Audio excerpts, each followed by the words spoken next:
In this video, I want to show you how you can take your harsh light photos from this to this. Because let's be honest, taking photos during really harsh light is not optimal. But sometimes as photographers, we are faced with situations like that and we have to learn how to handle them. So over the years, I have come up with this technique in Lightroom on how I can take those harsh light photos and turn them into something more soft, more dreamy. You can follow along the step-by-step process to get the exact same results for your photos. So let's jump right in. The first thing I'll do is bring up the exposure a bit and bring the highlights down, because as you can see with harsh light, you often get these burnt out clouds. So by bringing down the highlights, we'll get some details back, and the same if we bring down the whites, we'll get more details in those highlights and whites. And then we end up with a very flat looking image. We scroll down to the tone curve, and this is where a lot of the magic is going to happen. We're going to split this line into two and then drag down this point right here to about right there, and then split that line one more time and then push this up so we get some contrast back. And the same thing at the bottom part. So these are basically the midtones, these are the highlights, and down here are the shadows. If you push this point up a little bit, we get more faded blacks. The blue is looking very intense. We'll bring down the blues a bit, so making it look softer, and I might change the hue to a cyan tone. I just prefer that blue. And in the luminance tab, we can boost the blues just a bit, so it's already looking much softer.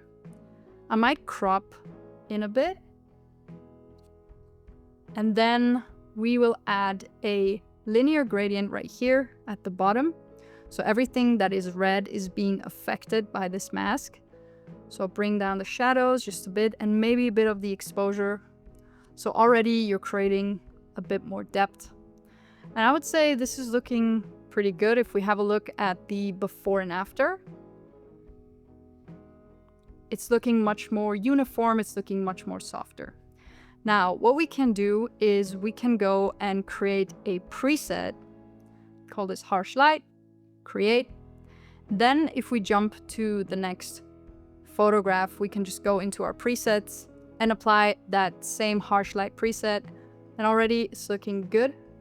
Maybe we can bring some of the colors back just a bit. I'm not a big fan of the sky here, so I'll use a linear gradient again and add the exposure here. So it balances out. I want it to be a bit more contrasty. So something like this. Fix the horizon. A bit more luminance.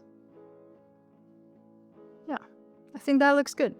Again, if we look at the before and after, already it's looking much, much softer. Now let's try to repeat the process. So bring the exposure up, highlights down, whites down, shadows up a bit, blacks up just a little bit. And then we're gonna repeat the process of the tone curve. Bring the contrast in and the shadows up just a bit. Now we have to adjust the blues. I'm not a fan of the blues, so we'll make them more cyan. You can also jump all the way down here to the camera calibration and fix the blues a bit. And maybe push this up like that. Now let's add a radial gradient.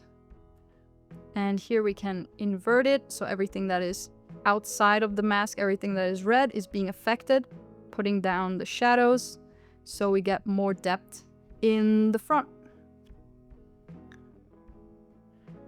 Now, I'm not a big fan of this sky, so what I'll do is I put another linear gradient. I'm gonna push the exposure all the way up and bring the whites down just a little bit. And maybe we need to push it up just a bit. Let's add a bit more of contrast here. It's a bit more contrast, a bit more shadows. And yeah, I think that looks really good. We can add in the color grading tab, we can add a little bit more color. Usually in analog film photography, you can see there's a lot of tints in like highlights and shadows. So I do like adding that a little bit into my digital photography as well. So something like this, we have some blues in the shadows and some yellows in the highlights. I think if we look at the before and after already, it's looking so much better. Now I'm just gonna copy those settings and see what happens if we apply them to this photograph. These photographs were shot in Greenland, and as you can see, during the winter time, it's much easier to get away with harsh light because you don't have that much color. There's usually a lot of white and a lot of blue. So it's much easier to handle the colors. Now, one of the most difficult colors for me to edit during harsh light is green. I know that a lot of people struggle with green. I know this photograph is gonna be a challenge, but we'll see what we can come up with.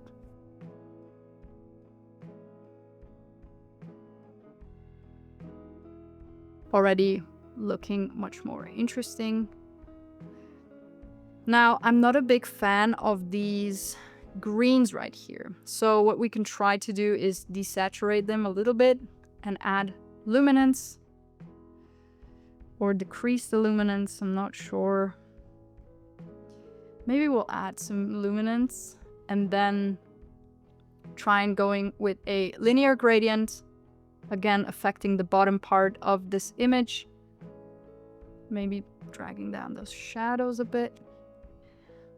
I think this part is still too contrasty, so I'll go in with a linear gradient, apply it onto this area here, take down the contrast, and maybe turn down the highlights a bit so we get those details back.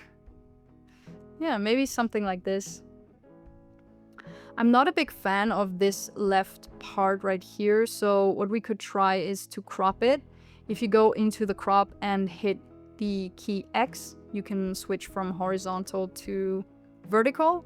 And then you can also switch between different grids if you hit the key O. So you can just play around with different grids. I like cycling through those. I might want to do 4x5. Let's see how that looks. I might go in with a brush and brush this area here. Add a bit more contrast. Something like this. I think it looks good. As I said, the greens are the most difficult ones to edit for me. I just really struggle. I never know how to go about editing greens when they're harsh like this. But I think this looks acceptable, so let's move on to the next one. Let's apply the harsh light preset that we just made earlier. And one thing that you can try here is to bring the whites up and down and see how that is being affected. Put the shadows down, then maybe add the whites back up. Or try the other way. Kind of have to see and play around with these settings because there's a lot of contrast from like all this dark in the foreground and then the bright in the background.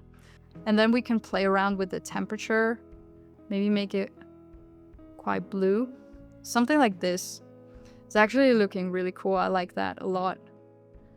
It just adds more contrast. Remember earlier we did the linear gradient, and in this case it kind of happens naturally, so the foreground is a bit darker, and as we get closer to the background it gets more white, so I like that. I added this photograph right here because I just wanted to show you, try avoiding shooting directly into the sun when you have a subject or something, because it will create these weird like artifacts and light leaks. You could use like a sun hood maybe, but I usually don't have that with me, so I'll just try to avoid shooting into the light when I have this really harsh light.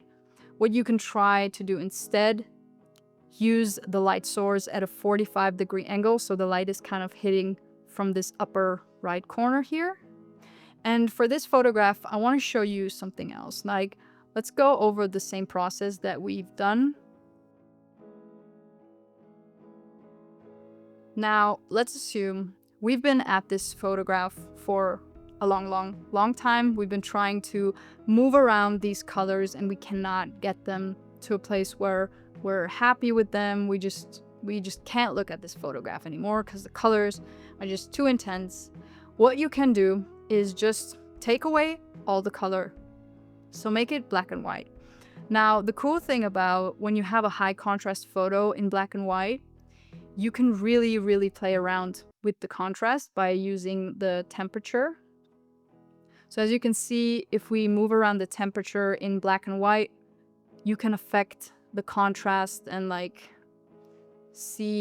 get it to a place where it feels much more interesting, because we can really focus on the highlights, the shadows, the blacks, the whites, and we don't have to think about how that is going to affect our colors. So I think black and white is a really great option for these harsh light photos. What I would try to avoid when you are editing in black and white is to not add color to your shadows or your highlights. Now, what happens is we're gonna introduce color again if we play around with these color grading tools right here. Personally, I'm not a fan. I like the true black and white look. I think it could be nice adding a little bit of warmth if you like that. But if you do that, you have to make sure that you apply that same look across the different photographs, because I think it would look weird if one photograph in your photo series looks like this, like purple, and then the next one looks more orange or greenish or whatever. I would say if you do it very subtly, and if you do it, try to do the same look across all your black and white photographs. I think in general that is just a really good rule of thumb for even your colored photos. And the same goes with the tone curve. If you can, try to apply the same tone curve to all of your photographs, because that consistency will really help you build a style that people can recognize, because you're doing the same thing for your photographs, but it's always, you know, different colors. So if we have a look again at our photographs now, we did use a few slightly different tone curves because I restarted the process. But generally, I would say they all fit into the same color universe, I like to call it.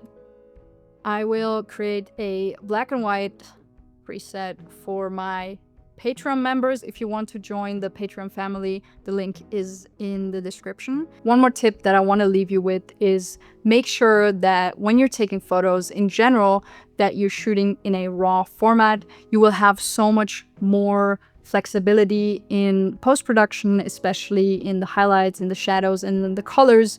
You just get much better results if you're editing a raw file. Now, I hope you enjoyed this video. If you are still watching, please leave a comment. Make sure that you like the video and that you are subscribed to the channel. I'm really excited for making more videos like this, and let me know what you would like to see from me. So I'll see you next time. Goodbye.